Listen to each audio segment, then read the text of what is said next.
Everyone welcome back to my YouTube channel. So ಇದೊಂದು ಸಣ್ಣ blog. So ನಾನು ಒಂದು 2 ಡೇಸ್ ಅಮ್ಮ ಮನೆಗೆ ಹೋಗಿದ್ದೆ. ಸೊ ಲೇಟ್ ನೈಟ್ ಈವ್ನಿಂಗ್ ಹೋಗಿರೋದ್ರಿಂದ ತುಂಬಾ ಲೇಟ್ ಆಗಿತ್ತು. ಸೊ ಹೋಗಿ ಊಟ ಎಲ್ಲ ಮಾಡಿ ಮಲ್ಕೊಂಬಿಟ್ಟೆ. ಇನ್ನು ನೆಕ್ಸ್ಟ್ ಡೇ ಮಾರ್ನಿಂಗ್ ಸ್ವಲ್ಪ ಅಮ್ಮನಿಗೆ ಹೆಲ್ಪ್ ಮಾಡೋಣ ಅಂತ ಅಂದ್ಬಿಟ್ಟು ಅಮ್ಮನ ಮನೆಯಲ್ಲಿ ಸ್ವಲ್ಪ ಹಸು ಎಲ್ಲನೂ ಇದೆ. ಸೊ ಎಲ್ಲನೂ ಸ್ವಲ್ಪ ಕ್ಲೀನ್ ಮಾಡೋದಕ್ಕೆ ಅಂತ ಅಂದ್ಬಿಟ್ಟು ಅಮ್ಮನಿಗೆ ಹೆಲ್ಪ್ ಮಾಡ್ತಾಯಿದ್ದೆ. ಸೊ ಎಲ್ಲ ಹೆಲ್ಪ್ ಮಾಡಿ ಸ್ವಲ್ಪ ಎಲ್ಲ ಕ್ಲೀನಿಂಗ್ ಎಲ್ಲ ಮಾಡಿ ಮುಗಿಸ್ಕೊಂಡು ತಿಂಡಿ ಎಲ್ಲ ರೆಡಿ ಮಾಡಿದ್ರು ನಾವು ಅಮ್ಮ. ಅಷ್ಟರೊಳಗೆ ಹೋಗಿ ತಿಂಡಿ ಎಲ್ಲ ಮಾಡಿ ಮುಗಿಸ್ಕೊಂಡು ಹಳ್ಳಿ ಜೀವನನೇ ತುಂಬಾ ಚೆನ್ನಾಗಿರುತ್ತೆ.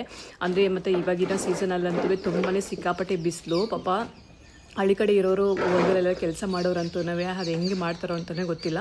ಅಷ್ಟು ಬಿಸಿಲು ಜಾಸ್ತಿ ಇದೆ, ಅಂದರೆ ಅಷ್ಟು ಬಿಸಿಲು ಜಾಸ್ತಿ ಇದೆ. ಸೊ ಎಲ್ಲರೂ ಅಷ್ಟೇ ಸೇಫ್ಟಿ ಮೆಷರ್ಸ್ ಆಗಿ ಬಿಸಿಲಿನಿಂದ ಸ್ವಲ್ಪ ಬಾಡಿನ ಹೈಡ್ರೇಟ್ ಆಗಿ ಇಡೋದಕ್ಕೆ ನೋಡ್ಕೊಳ್ಳಿ. ಮತ್ತು ಚೆನ್ನಾಗಿ ನೀರು ಕುಡೀರಿ. ಸೊ ಆರೋಗ್ಯವಾಗಿರಿ. ಮತ್ತು ಪ್ರಾಣಿ ಪಕ್ಷಿಗಳಿಗೆಲ್ಲನೂ ಸಹ ನೀರನ್ನು ಸಹ ಚೆನ್ನಾಗಿ ಕೊಡಿ. ಸೊ ಹಸುಗಳಿದ್ದರೆ ಹಸುಗಳಿಗೆಲ್ಲನೂ ಮಧ್ಯಾಹ್ನ ಹೊತ್ತು ಒಂದು ಸ್ವಲ್ಪ ನೀರು ಹಾಕೋದು ಆ ಥರ ಎಲ್ಲ ಮಾಡಿ ಸೊ ದಟ್ ಆ ಹಸುಗಳಿಗೂ ಸ್ವಲ್ಪ, ಅಂದರೆ ಅವು ಹೇಳ್ಕೊಳಕ್ಕಾಗಲ್ಲ, ಮೂಕ ಪ್ರಾಣಿಗಳು. ಸೊ ಅಂದರೆ ನಾಯಿಗಳಾಗಿರ್ಬೋದು, ಹಸುಗಳಾಗಿರ್ಬೋದು ಎಲ್ಲನೂ. ಮತ್ತು ಒಂದು ಸ್ವಲ್ಪ ಹೊರಗಡೆ ಎಲ್ಲಾದರೂ ನಾಯಿಗಳು ಎಲ್ಲ ಓಡಾಡ್ತಾ ಇರ್ತಾವಲ್ಲ ಹೊರಗಡೆ. ಸೊ ಅಂಥ ನಾಯಿಗಳಿಗೆಲ್ಲನೂ ಸ್ವಲ್ಪ ನೀರು ಕುಡಿಯೋದಕ್ಕೆ ಇಡೋದು, ಅಲ್ಲ ಪಕ್ಷಿಗಳಿಗೆ ಮನೆ ಮೇಲೆ ನೀರು ಇಡೋದು, ಈ ಥರ ಎಲ್ಲ ಮಾಡೋದ್ರಿಂದ ಸ್ವಲ್ಪ ಪ್ರಾಣಿ ಪಕ್ಷಿಗಳಿಗೂ ನೀರೆಲ್ಲ ಸಿಕ್ಕೋದ್ರಿಂದ ತುಂಬಾ ಯೂಸ್ಫುಲ್ ಆಗುತ್ತೆ. ಸೊ ಯಾಕಂದರೆ ಇವಾಗ ಬಿಸಿಲು ಜಾಸ್ತಿ ಇರೋದ್ರಿಂದ ಎಲ್ಲ ಮಳೆನೂ ಇಲ್ಲ. ಸೊ ಹೊರಗಡೆ ಎಲ್ಲ ನೀರು, ಕೆರೆಗಳಲ್ಲೆಲ್ಲ ನೀರೆಲ್ಲನೂ ಸಹ ಖಾಲಿಯಾಗಿರುತ್ತೆ. ಸೊ ಅಟ್ಲೀಸ್ಟ್ ಈ ಥರ ಮಾಡೋದ್ರಿಂದ ಸ್ವಲ್ಪ ಪ್ರಾಣಿ ಪಕ್ಷಿಗಳಿಗೆ ಒಂದು ಸ್ವಲ್ಪ ಹೆಲ್ಪ್ ಆಗುತ್ತೆ ಅಂತ ಅಂದ್ಬಿಟ್ಟು ಅಷ್ಟೇ. ಸೊ ನಾವೂ ಸಹ ಹೊರಗಡೆ ಎಲ್ಲ ನೀರೆಲ್ಲನೂ ಇಟ್ಟಿರ್ತೀವಿ. ಸೊ ನೀರೇನಾದರೂ ನಾಯಿಗಳಿಗೆ ಅಥವಾ ಪಕ್ಷಿಗಳಿಗೆ ಬೇಕು ಅಂತ ಅಂದರೆ ಇನ್ನು ಮಧ್ಯಾಹ್ನ ಅಂತೂ ಹೊರಗಡೆ ಎಲ್ಲ ಕರ್ಕೊಂಡು ಹೋಗಲ್ಲ ಹಸುಗಳನ್ನ, ಮನೆ ಹತ್ರನೇ ಹಾಕಿ ಮೇವೆಲ್ಲ ಹಾಕಿ ಮೇಯಿಸ್ಕೊಳ್ತಾ ಇರ್ತಾರೆ. ಇನ್ನು ತಿಂಡಿ ಎಲ್ಲ ಮಾಡಿದ್ದಾಯಿತು. ಸುಮ್ಮನೆ ಹಾಗೆ ಮನೆ ಒಳಗಡೆನೂ ಇರೋಕ್ಕಾಗಲ್ಲ, ಅಷ್ಟು ಬಿಸಿಲು, ಸಿಕ್ಕಾಪಟ್ಟೆ ಬಿಸಿಲಿದೆ ಊರ ಕಡೆ ಎಲ್ಲನೂ ಸಹ. ಹೊರಗಡೆ ನಮ್ಮ ಮನೆ ಹತ್ರ ಮರಗಳೆಲ್ಲ ಇದ್ದಾವೆ, ಆದ್ರೂ ಸಹ ಒಳಗಡೆ ಸಿಕ್ಕಾಪಟ್ಟೆ ಬಿಸಿಲಿದೆ. ಸೊ ಏನೇ ಟೈಮ್ ಸ್ಪೆಂಡ್ ಮಾಡಬೇಕಂದ್ರೂ ಹೊರಗಡೆ ಟೈಮ್ ಸ್ಪೆಂಡ್ ಮಾಡ್ತೀವಿ. ಇನ್ನು ನಮ್ಮ ತಮ್ಮನ ಮಕ್ಕಳು ಯಾರು ಇರಲ್ಲ, ತುಂಬಾ ಬೋರಿಂಗ್ ಆಗಿತ್ತು ಈ ಸರಿ ಊರಿಗೆ ಹೋಗಿದ್ದಂತೂ. ಸೊ ಅಂದರೆ ತಮ್ಮನ ಮಕ್ಕಳೆಲ್ಲ ಇದ್ದರೆ ಸ್ವಲ್ಪ ಚೆನ್ನಾಗಿರುತ್ತೆ ಆಟ ಆಡೋದಕ್ಕೆ ಎಲ್ಲನೂ, ಸ್ವಲ್ಪ ಗಲಿಬಿಲಿ ಅಂತ ಇರುತ್ತೆ ಮನೆಯಲ್ಲಿ. ಸೊ ಇನ್ನು ಅವರು ಇಲ್ಲ ಅಂತ ಅಂದ್ಬಿಟ್ಟು ತುಂಬ ಬೇಜಾರಾಗಿತ್ತು. ಸೊ ಇನ್ನು ಸಾಯಂಕಾಲ ಅಡುಗೆ ಎಲ್ಲ ಮಾಡ್ಕೊಳ್ಳೋಣ ಅಂತ ಎಲ್ಲ ರೆಡಿ ಮಾಡ್ಕೊಳ್ತಾ ಇದ್ವಿ ನಾನು ನಮ್ಮಮ್ಮ. ಸೊ ಇನ್ನು ಹುಡುಗರು ಎಲ್ಲನೂ ಸಹ ನಮ್ಮ ತಂಗಿ ಮಕ್ಕಳೆಲ್ಲನೂ ಇನ್ನು ಹಸುಗಳಿಗೆಲ್ಲ ಸ್ವಲ್ಪ ನೀರು ಹಾಕೋಣ, ಮಧ್ಯಾಹ್ನ ಸ್ವಲ್ಪ ಬಿಸಿಲು ಜಾಸ್ತಿ ಇರೋದ್ರಿಂದ ತಣ್ಣಗಿರುತ್ತೆ ಅಂತ ಅಂದ್ಬಿಟ್ಟು ಅವರು ಎಲ್ಲ ಸಹ ನೀರೆಲ್ಲನೂ ಸಹ ಹಾಕ್ತಾಯಿದ್ರು, ಹಾಕ್ಬಿಟ್ಟು ತೊಳಿತಾಯಿದ್ರು ಹಸುಗಳನ್ನ. ಸೊ ಅವಕ್ಕೂ ಒಂದು ಸ್ವಲ್ಪ ತಣ್ಣಗಿರುತ್ತೆ ನೋಡಿ, ನೀರು ಹಾಕ್ತಾಯಿದ್ರೆ ಏನು ಕದಲೋದು ಇಲ್ಲ ಸಹ, ಹಂಗೆ ನಿಂತ್ಕೊಂಡಿರ್ತವೆ. ಅಷ್ಟು ಬಿಸಿ ಇದೆ ವಾತಾವರಣ ಅಂತೂ. ಬೆಂಗಳೂರು ಮಾತ್ರನೇ ಅಲ್ಲ, ಎಲ್ಲ ಕಡೆನೂ ಸಿಕ್ಕಾಪಟ್ಟೆ ಬಿಸಿಲಿದೆ. ಆ ಬೆಂಗಳೂರಿಗಿಂತ ಹಳ್ಳಿ ಕಡೆ ಅಂತ ತುಂಬಾ ಬಿಸಿಲಿದೆ. ಸೊ ಹೇಳೋಕ್ಕೆ ಆಗಲ್ಲ, ಅಷ್ಟು ಬಿಸಿಲಿದೆ. ಪಾಪ ಹೊಲಗಳಲ್ಲೆಲ್ಲ ಕೆಲಸ ಮಾಡೋರು ಮತ್ತು ಹೊರಗಡೆ ಬೇರೆ ಬೇರೆ ಕೆಲಸಗಳು ಮಾಡೋರಂತೂ ಸಿಕ್ಕಾಪಟ್ಟೆ ಕಷ್ಟಪಡಬೇಕು, ಅಷ್ಟು ಬಿಸಿಲಿದೆ. ಸೊ ಹಾಗಾಗಿ ಆರೋಗ್ಯವನ್ನು ಚೆನ್ನಾಗಿ ನೋಡ್ಕೊಳ್ಳಿ. ಸ್ವಲ್ಪ ನೀರೆಲ್ಲ ಚೆನ್ನಾಗಿ ಕುಡೀರಿ, ಬಾಡಿನ ಹೈಡ್ರೇಟ್ ಆಗಿಡೋದಕ್ಕೆ ಪ್ರಯತ್ನ ಮಾಡ್ಕೊಳ್ಳಿ. ಆಮೇಲೆ ಮತ್ತು ಇನ್ನು ನ್ಯೂಸಲ್ಲೂ ಸಹ ಕೇಳಿದ್ದೆ, ಒಂದು ಎಷ್ಟೊಂದು ಜನ ಲೈಕ್ ಈ ಬಿಸಿಲು ತಾಪಮಾನ ತಡಿಲಾರ್ದೇನೋ ಸತ್ತೋಗಿದ್ದಾರೆ ಅಂತ ಅಂದ್ಬಿಟ್ಟು ಸಹ ನೋಡಿದ್ದು. ಸೊ ಇನ್ನು ಸಾಯಂಕಾಲ ಹಂಗೆ ಸ್ವಲ್ಪ ವಾಕಿಂಗ್ ಹೋಗಿ ಬರೋಣ ಅಂತ ಅಂದ್ಬಿಟ್ಟು ಹೋಗಿದ್ವಿ. ಸೊ ಹೋಗಿ ಇಲ್ಲಿ ನಮ್ಮ ಮನೆ ಹತ್ರ ಒಂದು ಆಂಜನೇಯ ಸ್ವಾಮಿ ದೇವಸ್ಥಾನ ಇದೆ. ಸೊ ಅಲ್ಲಿ ನಾವು ಯಾವಾಗ ಹೋದರೆ ಅಲ್ಲಿ ಹೋಗ್ಬಿಟ್ಟು ಬರ್ತೀವಿ. ಸೊ ಜಸ್ಟ್ ವಾಕಬಲ್ ಡಿಸ್ಟೆನ್ಸ್ ಅಷ್ಟೇ. ಸೊ ಜಸ್ಟ್ ವಾಕ್ ಮಾಡ್ಕೊಂಡು ಹೋದರೆ, ಇಲ್ಲಂತೂ ಪ್ರತಿ ಶನಿವಾರ ವಿಜೃಂಭಣೆಯಾಗಿ ಪೂಜೆ ಎಲ್ಲ ಮಾಡ್ತಾರೆ.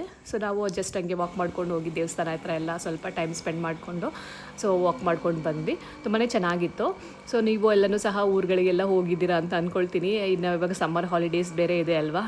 ಸೊ ಹಾಗಾಗಿ ಸೊ ನಾವಂತೂ ಎಲ್ಲರೂ ಹುಡುಗರೆಲ್ಲ ಹೋಗಿಲ್ಲ ಅಂದ್ರೂ ಜಸ್ಟ್ ನಾನು ಅಮ್ಮನ ನೋಡ್ಕೊಬರೋಣ ಅಂತ ಹೋಗಿದ್ದೆ. ಸೊ ಇನ್ನು ಹುಡುಗರು ಸಹ ಯಾರೂ ಇರಲಿಲ್ಲ.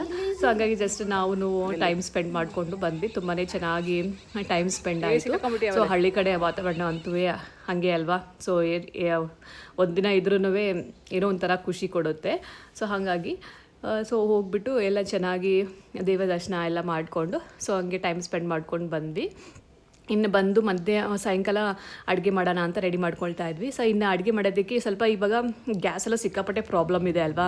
ಸೊ ಹಂಗಾಗಿ ನಮ್ಮಮ್ಮ ಸರಿ ಹೊರಗಡೆ ಅಡುಗೆ ಮಾಡೋಣ ಒಲೆಯಲ್ಲಿ ಅಂತ ಅಂದ್ಬಿಟ್ಟು ಒಲೆಗೆ ಒಂದು ಸ್ವಲ್ಪ ಕಲ್ಲೆಲ್ಲ ಇಟ್ಬಿಟ್ಟು ಒಲೆ ಎಲ್ಲ ನಮ್ಮಮ್ಮ ಆಲ್ರೆಡಿ ಇಟ್ಟಿದ್ರು. ಸೊ ಅದರಲ್ಲೇ ಸರಿ ರಾಗಿ ರೊಟ್ಟಿ ಮಾಡೋಣ, ಒಲೆ ಮೇಲೆ ಮಾಡಿದ್ರೆ ತುಂಬ ಚೆನ್ನಾಗಿ ಟೇಸ್ಟಿಯಾಗಿರುತ್ತೆ ಅಂತ ಅಂದ್ಬಿಟ್ಟು ರಾಗಿ ರೊಟ್ಟಿನ ಒಲೆ ಮೇಲೆ ಮಾಡ್ಕೊಂಡ್ವಿ. ಅಡುಗೆನೂ ಸಹ ಹೊರಗಡೆ ನಾನೇ ಮಾಡಿದೆ. ತುಂಬ ಚೆನ್ನಾಗಿತ್ತು. ಟೇಸ್ಟ್ ಅಂತೂ ಸಖತ್ತಾಗಿತ್ತು. ಒಲೆ ಮೇಲೆ ಅಡುಗೆ ಮಾಡಿ ತಿನ್ನೋದೇ ಒಂದು ಮಜಾ ಅಲ್ವಾ. ಸೊ ತುಂಬಾ ಟೇಸ್ಟಿಯಾಗಿ ಚೆನ್ನಾಗಿ ಬಂದಿತ್ತು ರಾಗಿ ರೊಟ್ಟಿ ಮಾತ್ರ. ಎಲ್ಲರಿಗೂ ಇಷ್ಟ ಆಯಿತು. ಇನ್ನು ಹುಡುಗರೆಲ್ಲನೂ ಇದ್ರಲ್ವ, ಅವ್ರಿಗೂ ಒಂದು ಸ್ವಲ್ಪ ಡಿಫ್ರೆಂಟಾಗಿರುತ್ತೆ ಅಂತ ಅಂದ್ಬಿಟ್ಟು ಸೊ ಒಲೆ ಮೇಲೆ ಮಾಡಿಕೊಟ್ಟೆ. ತುಂಬಾ ಇಷ್ಟಪಟ್ಟು ತಿಂದರು. ನಮ್ಮ ಮಗನೂ ಇಷ್ಟ ಆಯಿತು. ಇದಕ್ಕೆ ರಾಗಿ ರೊಟ್ಟಿಗೆ ಜಸ್ಟ್ ಸಿಂಪಲ್ಲಾಗಿ ಈರುಳ್ಳಿ ಸ್ವಲ್ಪ ಕ್ಯಾರೆಟು, ಕೊತ್ತಂಬರಿ ಸೊಪ್ಪು, ಕರಿಬೇವು, ಹಸಿಮೆಣಸಿನ್ಕಾಯಿ ಹಾಕ್ಬಿಟ್ಟು ಮಿಕ್ಸ್ ಮಾಡಿ ಸೊ ರುಚಿಗೆ ತಕ್ಕಷ್ಟು ಉಪ್ಪು ಹಾಕಿ ಹೆಂಚು ಮೇಲೆ ಹಾಗೆ ಇದು ಮಾಡಿಕೊಂಡೆ. ಇನ್ನು ಅದ್ರ ಜೊತೆ ಕಾಂಬಿನೇಷನ್ಗೆ ಅಂತ ಅಂದ್ಬಿಟ್ಟು ಸ್ವಲ್ಪ ಟೊಮಟೊ ಗೊಜ್ಜೆ ಮಾಡೋಣ ಚೆನ್ನಾಗಿರುತ್ತೆ ಅಂತ ಅಂದ್ಬಿಟ್ಟು ಟೊಮಟೊ ಗೊಜ್ಜನ್ನು ಸಹ ಮಾಡಿಕೊಂಡ್ವು. ಸೊ ನಾವು ಆವಾಗವಾಗ ಒಲೆನಲ್ಲೆಲ್ಲ ಮಾಡ್ತಾರೆ ಅಡುಗೆ. ನಮ್ಮ ಹಳೆ ಮನೆಯಲ್ಲಂತೂ ಫುಲ್ಲು ಕಂಪ್ಲೀಟಾಗಿ ಒಲೆ ಎಲ್ಲ ಇತ್ತು. ಇವಾಗ ಸ್ವಲ್ಪ ಈ ಸರಿ ಕಟ್ಟಿದಾಗ ಸ್ವಲ್ಪ ಒಲೆ ಎಲ್ಲ ತೆಗೆದ್ಬಿಟ್ಟಿದ್ರು. ಸೊ ಹಂಗಾಗಿ ಒಳಗಡೆ ಇಲ್ಲ. ಸೊ ಹಾಗಾಗಿ ಹೊರಗಡೆನೇ ಸ್ವಲ್ಪ ಕಲ್ಲೆಲ್ಲ ಇಟ್ಕೊಂಡು, ಸೌದೆಗೇನೋ ಬರ ಇರಲ್ಲ ಹಳ್ಳಿ ಕಡೆ ಎಲ್ಲ ಅಲ್ವಾ. ಸೊ ಸೌದೆ ಬೇಕಾದಷ್ಟು ಇರುತ್ತೆ. ಸೊ ಹಾಗಾಗಿ ಅಡುಗೆನೂ ಬೇಗ ಆಗುತ್ತೆ. ಇವಾಗ ಸಮ್ಮರ್ ಬೇರೆ ಅಲ್ವಾ. ಸೊ ಹೊರಗಡೆ ಎಲ್ಲ ಈ ಥರ ನಾವಂತೂ ಚಿಕ್ಕ ಮಕ್ಳು ಇರಬೇಕಾದ್ರೆ ಅಂತೂ ನಮ್ಮ ಮನೆಯಲ್ಲಿ ಒಲೆನಲ್ಲೇ ಮಾಡ್ತಾಯಿದ್ದಿದ್ದು ಅಡುಗೆ ಎಲ್ಲನೂ. ಸೊ ಎಲ್ಲನೂ ನಮ್ಮಮ್ಮ ಎಷ್ಟು ಜನ ಇದ್ರೂ ನಮ್ಮ ಮನೆಯಲ್ಲಿ ಜನ ಜಾಸ್ತಿ. ನಾವು ಮಕ್ಕಳು ಮತ್ತು ನಮ್ಮ ಚಿಕ್ಕವ ಮಕ್ಕಳು, ನಮ್ಮ ಅತ್ತೆ ಮಕ್ಕಳು ಎಲ್ಲರೂ ಬರ್ತಾಯಿದ್ರು. ಸಮ್ಮರ್ ಹಾಲಿಡೇಸ್ ಬಂದುಬಿಟ್ರೆ ಅಂತೂ ಎಲ್ಲರಿಗೂ ಸಹ ಒಲೆನಲ್ಲೇ ಮಾಡಿ ಅಡುಗೆ ಎಲ್ಲ ಮಾಡಿ ಇದು ಮಾಡ್ತಾಯಿದ್ರು. ಸೊ ಹಾಗಾಗಿ ನಮಗೆ ಇಷ್ಟ ಆಗುತ್ತೆ ಈ ಥರ ಒಲೆಯಲ್ಲೆಲ್ಲ ಮಾಡಿಕೊಂಡು ಎಲ್ಲ ಊಟ ಮಾಡೋದು ಎಲ್ಲ ಚೆನ್ನಾಗಿರುತ್ತೆ, ಟೇಸ್ಟಿಯಾಗೂ ಇರುತ್ತೆ. ಸೊ ಹಾಗಾಗಿ ನಾನು ಈ ಸರಿ ಟ್ರೈ ಮಾಡೋಣ, ನಾನೇ ಮಾಡ್ತೀನಿ ರವ ಅಂತ ಅಂದ್ಬಿಟ್ಟು ಮಾಡ್ತಿದ್ದೆ. ಸೊ ನಾನಂತೂ ಆವಾಗವಾಗ ಹೋದಾಗೆಲ್ಲನೂ ನಾನು ಮಾಡ್ತೀನಿ ನಮ್ಮ ಅಮ್ಮನ ಜೊತೆ. ನಾವೇನು ಮಾಡೋದೇ ಇಲ್ಲ, ಬರೀ ಸ್ಟೌವ್ನಲ್ಲೇ ಮಾಡ್ತೀವಿ ಅಂತ ಎಲ್ಲ ಏನಿಲ್ಲ. ಸೊ ನಾವು ಒಲೆನಲ್ಲೆಲ್ಲ ಅಡುಗೆ ಎಲ್ಲ ಮಾಡಿಕೊಂಡು ತಿಂತೀವಿ. ಸೊ ಬೆಂಗಳೂರು ಅಂದರೆ ಇಲ್ಲಿ ಆ ಅವಕಾಶ ಇಲ್ಲ ಅಲ್ವಾ. ಸೊ ಬಾಡಿಗೆ ಮನೆಗಳಲ್ಲಿ ನಾವು ಒಲೆ ಎಲ್ಲ ಇಟ್ಕೊಂಡು ಎಲ್ಲ ಅಡುಗೆ ಎಲ್ಲ ಮಾಡೋದಕ್ಕೆಲ್ಲ ಆಗೋದಿಲ್ಲ. ಸೊ ಹಂಗಾಗಿ ಈ ಥರ ಊರುಗಳಿಗೆ ಹೋದಾಗ ಸೊ ಆಪರ್ಚುನಿಟಿ ಸಿಕ್ಕಿದಾಗ ನಾವು ಮಾಡ್ತೀವಿ. ಸೊ ಈ ಥರ ಮಾಡೋದೇ ಇಲ್ಲ ಅಂತೆಲ್ಲ ಏನೂ ಇಲ್ಲ. ಮತ್ತು ಅಡುಗೆ ಮಾತ್ರ ತುಂಬಾ ಚೆನ್ನಾಗಿ ಬಂದಿತ್ತು. ಎಲ್ಲರಿಗೂ ಇಷ್ಟ ಆಯಿತು. ಎಲ್ಲರಿಗೂ ರೊಟ್ಟಿ ಎಲ್ಲ ತಿಂದ್ಬಿಟ್ಟು ಸೊ ಆವತ್ತಿನ ದಿನ ತುಂಬಾ ಚೆನ್ನಾಗಿ ಕಳೆದ್ವಿ. ಇನ್ನು ನೆಕ್ಸ್ಟ್ ಡೇ ನಾನು ಊರಿಗೆ ಹೊರಡಬೇಕಾಯಿತು. ನಾನು ಬಂದು 2 ದಿನ ಆಗಿತ್ತು. ಸೊ 2 ದಿನ ಅಂತೂ ತುಂಬಾ ಹೆಂಗೆ ಹೋಯಿತು ಅಂತಲೇ ಗೊತ್ತಿಲ್ಲ. ಇನ್ನು ಮಧ್ಯಾಹ್ನ ಅಂತೂ ಮಾತ್ರ ಸಿಕ್ಕಾಪಟ್ಟೆ ಹಿಂಸೆ ಅಂತ ಅನ್ನಿಸ್ತಾ ಇತ್ತು. ಬಿಸಿಲಿಗೆ ತಡೆಯೋಕ್ಕಾಗ್ತಾಯಿಲ್ಲ, ಅಷ್ಟು ಬಿಸಿಲಿತ್ತು. ಇನ್ನು ಅದರಿಂದ ಇನ್ನೆಲ್ಲನೂ ಚೆನ್ನಾಗಿ ಇತ್ತು. 2 ಡೇಸ್ ಮಾತ್ರ ಸಕ್ಕತ್ತಾಗಿ ಎಂಜಾಯ್ ಮಾಡಿದ್ವಿ. ಸೊ ಹೋಪ್ ನೀವು ಸಹ ಎಲ್ಲ ಊರುಗಳಲ್ಲಿ ಎಂಜಾಯ್ ಮಾಡ್ತೀರಾ ಈ ಥರ ಅಂತ ಅಂದ್ಕೊಳ್ತೀನಿ. ಅಂದರೆ ಬೋರಿಂಗ್ ಏನಂತಂದರೆ ನಮಗೆ ಮಕ್ಕಳೆಲ್ಲ ಯಾರೂ ಇರಲಿಲ್ಲ. ಸೊ ಹಾಗಾಗಿ ಸ್ವಲ್ಪ ಬೋರಿಂಗ್ ಅನ್ನಿಸ್ತಾ ಇತ್ತು. ಸೊ ನಮ್ಮ ತಮ್ಮನ ಮಕ್ಕಳೆಲ್ಲ ಇದ್ದರೆ ಅವರು ಇನ್ನು ಚಿಕ್ಕವರು. ಸೊ ಅವರಿದ್ದರೆ ತುಂಬಾ ಚೆನ್ನಾಗಿ ಟೈಮ್ ಪಾಸ್ ಆಗುತ್ತೆ. ಹೋಪ್ ನಿಮ್ಮೆಲ್ಲರಿಗೂ ಈ ಸಣ್ಣ ವ್ಲಾಗ್ ಇಷ್ಟ ಆಗಿದೆ ಅಂತ ಅಂದ್ಕೊಳ್ತೀನಿ. ಮತ್ತೊಂದು ವಿಡಿಯೋದಿಗೆ ಬರ್ತೀನಿ. ಸೊ ನಮ್ಮ ಮನೆ ಹತ್ರ ವ್ಯೂ ಅಂತೂ ಸಕ್ಕತ್ತಾಗಿ ಕಾಣಿಸುತ್ತಾ ಇರುತ್ತೆ, ಸನ್ಸೆಟ್ಟು ಮತ್ತು ಸನ್ರೈಸು ಸನ್ಸೆಟ್ಟು ಅಷ್ಟೇ, ಎರಡೂ ಸಹ ಚೆನ್ನಾಗಿ ಕಾಣಿಸುತ್ತೆ. ಹೋಪ್ ನಿಮ್ಮೆಲ್ಲರಿಗೂ ಈ ವಿಡಿಯೋ ಇಷ್ಟ ಆಗಿದೆ ಅಂದ್ಕೊಳ್ತೀನಿ. ಇಷ್ಟ ಆಗಿದ್ದರೆ ಲೈಕ್ ಮಾಡಿ, ಕಮೆಂಟ್ ಮಾಡಿ, ಸಬ್ಸ್ಕ್ರೈಬ್ ಮಾಡಿ, ಸಪೋರ್ಟ್ ಮಾಡಿ.